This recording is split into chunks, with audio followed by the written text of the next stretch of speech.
Today, Lucy is in the small town of Coulsdon. Coulsdon lies within the far southern reaches of the Greater London boundary. It has 2 train stations and the M25 can be accessed in just 15 minutes, which has proved attractive for buyers who work in the city. And speaking of busy routes... Now the first thing you'll notice about this road, well, it's really busy. And there's lots of traffic hurtling past, but I'm not one to dwell on the negatives, and I'm really pleased to see that the property I'm here to look at is set back from the road by this rather long driveway. And that means, of course, off-street parking. It's a semi, it's got 3 bedrooms, and it had a guide price of £350,000 plus. It looks pretty good from the outside, and as well as that long driveway, it also has a garage. So even though I'm inside the property, you can still hear a little bit of that road noise out there. The first thing I notice is this beautiful stained glass window, which I absolutely love. I know it's not for everybody's taste, but I particularly love that. But look how the window is on the slant. And even walking in here, you feel a little bit like you just want to keep doing that. So this house is definitely sort of leaning towards this way. But again, you'll have an abundance of lovely 30s character, I bet. Underneath all of these, you've got nice little spindles. You've got some Bakelite switches here, which probably don't comply with the current regulations, but they look lovely. Nice big lounge through there. Kitchen, which is fairly small, but you'd expect to see that in a house of this age. And a very lilac sitting room. My gosh, such a purple space. So obviously, you need to redecorate here. There are polystyrene tiles everywhere in this house. Bit of a dated fireplace over here. You probably want to change that. You've got double glazed, double doors leading out to what's a very, very pretty back garden and quite a lot of space in there. So some things to consider with this one, but I'd first of all really look into why the floors seem to go like that.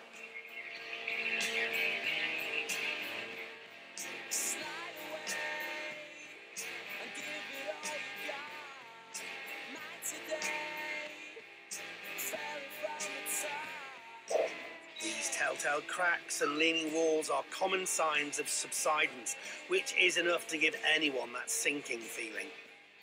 Looking on the bright side, though, it's a spacious house, and there is plenty of scope to extend into the expansive garden if you were to knock down or incorporate the garage. But let's not get ahead of ourselves. Okay, so back to the wonkiness of this house, and I'm going to head over to the coat cupboard, not to show you what's inside coats and jackets, no. Take a look at this. Look at that crack. Wow, that's quite impressive. It goes on all the way up there as well.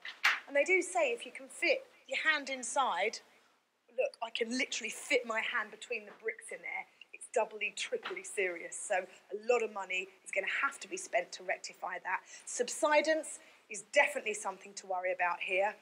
Good luck, whoever takes this property on. Unfortunately, the signs of subsidence are evident across all 3 bedrooms upstairs, but there are ways to fix the problem. Underpinning, which means strengthening the foundations, was traditionally done by hand, digging out underneath of the house and filling it with concrete. But thankfully, there are now alternative methods available. Now, subsidence is usually caused by soil shrinkage, and often, well, that's because the trees and the shrubs suck out moisture. Now, just have a look at all the trees and foliage all the way here. You've got a big tree down the end there. You've got all of this. I mean, look at this. The pavement is cracked so close to the house. It's a bit of a worry. Now, I'd say this might all be the cause of the movement here, but first things first. I would get an expert to check this out and give a firm diagnosis. It just depends how close to ground level you are. So, just how worried should you be about subsidence? We asked an agent from the auction house that sold the property what she thought of the issue on this house, guided at £350,000 plus. there are some cracks in the property. It does look a little bit worrying. I would suggest looking a bit deeper into that. Assuming the skew with semi is sorted, what other possibilities are there for this property? Downstairs, you could do a rear extension, have a really lovely open plan kitchen, living area, and still have ample space in the garden. Upstairs, definitely enough room for a loft conversion. I would only recommend to do the extensions if the family was going to stay here and enjoy it. If it's for a quick turnover to make a bit of money on the property, I don't think that would benefit, and then they'd make that extra cost back on the price. While the cost of extending might not be worth it for an investor, just what kind of price could you achieve for this house as a 3-bed and as a 4-bed? I would say once renovated as a 3-bed, you'd be looking somewhere between £430,000 to £450,000. If you were to extend the property into a 4-bed, you would be looking at around £460,000. Although it could be really lovely at the moment, well, this is a house with some serious issues. I just hope it fell into the hands of somebody, well, with some experience. Let's find out who that was when it went under the hammer. Freehold 2-floor semi-detached house. As you see it in your catalogues, no announcements or amendments on this one. So I'll bring it straight in at 350, shall I? Thank you. They were just first. I'll go 352, 355, 357, 360. There were some familiar faces in the room, and the bidding was off to a steady start. We rejoined the action at 385,000. 385, 385, 386, 387. It's going to go, and it's going at the front at 386 now for the first, at 386 for the second, third, 387, 388, 389. Now at the front, yes, out, 388 for the first, 388 for the second, third, last chance, yours sir, £388,000, well done. Familiar faces and successful bidders paying 388 grand for the lot were professional property developers Chris and Pauline. This will be the husband and wife team's 4th time on Homes Under the Hammer. We most recently featured their fabulous property in Selhurst. Lucy caught up with them once more while daughter Molly was at school. Pauline and Chris, not you two again! So come on, whose fault is this one? Totally his. I haven't viewed it. I only saw it today for the first time. So you left it all to your dear husband? Yeah. Tell me the story. We'd gone to France skiing over Easter. Came back, I took Molly up to Manchester to stay with my sister, and he went to viewings and decided that it was just a wee crack in the house. It was nothing to be worried about, just a wee... That's nothing bad. Polyfiller won't hairline crack. Anyway, I come in here, it's like a San Andreas fault. Oh, OK, a wee crack. So how bad is the wee bit of subsidence? It drops by about 5 centimetres or so on the left-hand side. It's not a big deal. OK, right, let's have a big meaty chat about it. So, I'm with you on this one, Pauline. Yeah. I was a bit shocked. I was like, ooh, bump, this house really leans to the right. Yeah. So what do you know about subsidence? Do you think it is? Are you worried? And surely you are going to need to get somebody around to have a look at this. Yeah, I mean, for sure we get a professional company in to sort the subsidence out. That's number one job. That gets fixed and then everything else goes around that. But it is just a problem that needs fixing. I mean, obviously, with your repairs, it's not going to prop the house back up again. Well, the subsidence foam we're looking at is it injects this foam underneath the foundation, and it has got the potential to lift it up a bit. Maybe not 5 centimetres that we've dropped. And it's like expanding foam, but instead of being soft, it sets like rock. So we're going to kind of inject synthetic rock underneath the foundations, and it does have the potential to lift it up a bit. Whatever method they use, it will eat up a fair portion of their £120,000 to £150,000 budget. And while it's a decent figure, they are planning to extend at the rear of the property and up into the loft, creating a 4th bedroom with ensuite. There is a lot to do in their 9 to 12 month timescale, so they based their plans on a neighbouring property. In fact, they even have the same architect, and while they'll get builders in for the major works, Pauline and Chris are pretty handy themselves. These polystyrene tiles are got my name written all over them. Yes! Get rid of them. All throughout the whole house and all the wallpaper and stuff I will be chipping off, I think. We'll see how the house is by the time we finish, and then we'll think about colours. But it'll all be nice and neutral, nothing garish because I won't be allowed. You know, it'll be nice greys and greens. Green's the new grey this year, apparently. So, Green is the new grey. So are we going to be seeing some greens poking through the grey? Probably, yeah. Fabulous. Totally up my street. And you're here every day, obviously, doing all the work. I do a lot. I'm more at the start. I'm good for demolition, but I've got no finishing skills. So once we get to that point, then it's over to the builders and they do all the plastering and painting. And So working together as a team is really working out for you, isn't it? Oh, you know, it's like, you know, we get each other's nerves occasionally. You know, we have little squabbles over tiles. You know, we don't speak for a night or so, and then we compromise. I always go And to who normally expensive. gets their way? I do, of course. Goes out saying, I'm in charge. Guys, I'm so excited.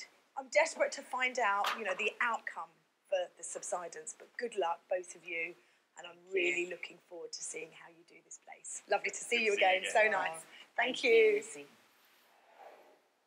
Well, Pauline and Chris, we meet again.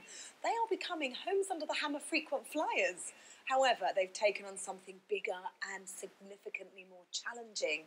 Will their property developing success story continue as they tackle subsidence and extensions? Join me later on in the programme and you can find out how the couple get on. Back now to the small town of Coulsdon in the far southern reaches of the Greater London boundary, where Lucy saw this 1930s semi. First impressions were so-so, but inside the house it was more seesaw. Look how the window is on the slant. And even walking in here, you feel a little bit like you just want to keep doing that. All the signs pointed to subsidence, but if you could see past the problems, there was a lot of potential in this spacious 1930s accommodation, as well as a generous garden with scope to extend. But upstairs, try as you might to forget, there was no getting away from those cracks. Look at that crack. And they do say if you can fit your hand inside, look, I can literally fit my hand between the bricks in there. It's doubly, triply serious. 387. It was no small task, but that didn't put off professional property developers and husband and wife, Chris and Pauline, who bought the house for 388 grand. Well, it didn't put Chris off anyway. We'd gone to France skiing over Easter. Came back, I took Molly up to Manchester to stay with my sister, and he went to viewings and decided that it was just a wee crack in the house. It was nothing to be worried about, just a wee... that's nothing bad. Hairline- Polyfiller won't hairline fix. crack. Anyway, I come in here, it's like a San Andreas fault. Oh, No matter whose fault it was time to get, dare I say it, cracking. And while the couple had a healthy budget of 120 to 150,000, they also had to cover an extension and loft conversion, all within a timescale of 9 to 12 months. Well, 1 year on, we're back. That's a great start. That massive tree has been cleared, and there's now a tiered garden with plenty of parking. What's more, inside is looking positively smashing. Chris and Pauline's builders have knocked through the former lounge and added an extension to make an absolutely stunning family living space. They knocked down the garage, and in its place is a generous utility room and a handy WC. As for the front, well, it's looking just as chic. And of course, no more cracks. Let's hope the subsidence wasn't too tricky to fix. Originally we thought it was probably a subsidence issue related to the big trees out front, but once we started digging up the driveway, we discovered the drain from the bathroom was literally disconnected by about that much. So every time they flushed the toilet, emptied the bath, the water washed underneath the concrete driveway, washed all the soil away, and just took away the foundations of the house, so it slipped down a little bit. So as soon as we reconnected it, put in a bit of support under all the walls, no problem anymore. Well, subsidence can have many causes and drains are common culprits. The couple used the resin injection technique to strengthen the house's foundations. They made good on their plans to extend and level the house, but did they manage that loft extension? Well, what did you expect? Of course they did, and marvellous it is too, complete with ensuite shower room.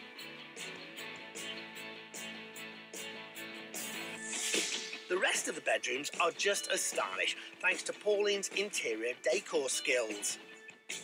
Meanwhile, Chris was project manager and tackled the rewire, but had the work signed off by a registered Sparky, which, do remember, is the law. They are a perfect team, but did everything else go smoothly? The worst was planning. Planning was the biggest problem, wasn't it? Yeah, planning delayed us. The brief I gave myself for the house was try and match next door as much as possible. We even had the same architect. All he had to do was take his plans, turn it over and go, there you go, that's your plans. But when we put them in to the planning permission, we got turned down. So we had to appeal the planning permission. So 6 weeks for planning permission, then the appeal took about 14 weeks. And then, yeah, we finally got approved on the appeal, but as I said, the 14-week delay was not a good thing. We just plodded along the whole project. Despite the delays with planning, they came in on schedule, but it did contribute to an overspend of $15,000. They spent $165,000 overall. But Chris and daughter Molly don't look too worried. So what's the best bit of this fabulous house? It's over. I think it's been going on for so long and it's so tedious. But you know, now looking at it, I think it's a great family house now. I would live in it, and that's the benchmark. Would I live in it? No, yeah. And my daughter would definitely live in it. She loves it. She wants to move in. Well, join the queue, Molly, because I think this house could prove very popular indeed. Let's see what two local estate agents thought of Chris and Pauline's £553,000 investment, starting with the agent who saw it prior to work starting. I think the property is fantastic. Really got the wow factor. I walked in and I just thought, my gosh, it's beautiful. They've done a stunning job, to be honest with you, and I don't often say that in property terms. They really have done a high-end finish to it, you know, above average. The only negative I would say is probably that it's based on a main road. Now, some people will like that, and some people won't bother them, but other people it will. But I think as soon as they step through the front door and see what the property has to offer, they're going to fall in love. But will Chris and Pauline love the values? After all, they have invested £553,000. Because of the standard of finish and the good accommodation, I would put it in a price range of £625,000 to £650,000. I think resale value, you'll be looking somewhere between £625,000 to £650,000. It's all right. Yeah. That's all right, actually. I'm pleased with that. No wonder Pauline is pleased. That's a potential profit of £97,000 minus taxes and fees, which will come in handy as they've already bought their next project. So here's to a long and happy career in developing. We'll do all this until Molly finishes uni, and then we'll... Finishes uni. No. Starts uni. And then we quit and we just go on holiday forever.